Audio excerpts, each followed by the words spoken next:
அதிமுக தாவேகா கூட்டணி வைக்க போறாங்க.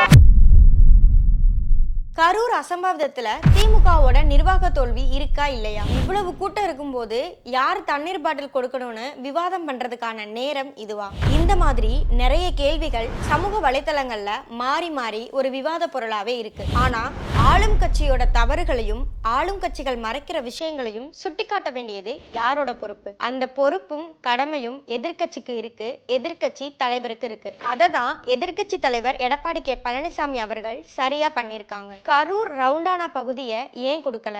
அதை கொடுக்காம செஞ்சது யாரு? திமுக அரசோட நிர்வாக திறனற்ற தன்மையை சுட்டிக்காட்டி ஆளும் அரசான திமுக எவ்வளவு அலட்சியமா நடந்திருக்கு, அதனால 41 உயிர் போயிருக்குன்னு ஆளும் அரசான திமுக செய்த தவறுகளை சுட்டிக்காட்டி இருக்காரு எடப்பாடி கே பழனிசாமி அவர்கள்.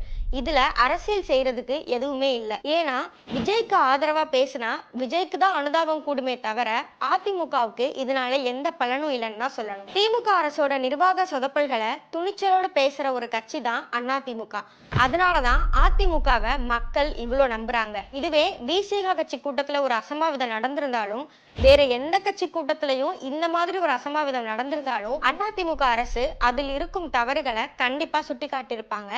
ஏன்னா அது அவங்களோட பொறுப்பு. உண்மையை சொல்லணும்னா கரூர் தேர சம்பவத்துல எடப்பாடியாரோட செயல்பாடுகளை மக்கள் கவனிச்சுக்கிட்டு தான் வராங்க. பலதரப்பட்ட மக்கள் கிட்ட இருந்து கரூர் அசம்பாவிதத்தை எடப்பாடியார் ஹேண்டில் பண்றதை பார்த்து அவரோட முதிர்ச்சியான அரசியல் பத்தி பேசுறாங்க. எடப்பாடியார் தன்னோட ஆட்சி காலத்துல தன்னை எதிர்த்து நடக்கும் போராட்டத்துக்கு கூட நடுநிலையோட பாகுபாடு இல்லாம தான் இடம் கொடுத்தேன்னு ரொம்ப மகிழ்ச்சியா சொல்றாரு. அப்படி ஒரு நடுநிலையான தலைவர் தான் தமிழ்நாட்டுக்கு தேவை. எடப்பாடியாரோட சரியான வேகம் வியூகத்தை நோக்கி பயணிக்க ஆரம்பிச்சிருக்கு. இந்த தேர்தல்ல அதிமுக கண்டிப்பா ஜெயிக்கும்னு மக்கள் சொல்றாங்க. கண்டிப்பா அதிமுக ஜெயிக்கும்னு நினைக்கிறவங்க EPS with TN கமெண்ட் பண்ணுங்க.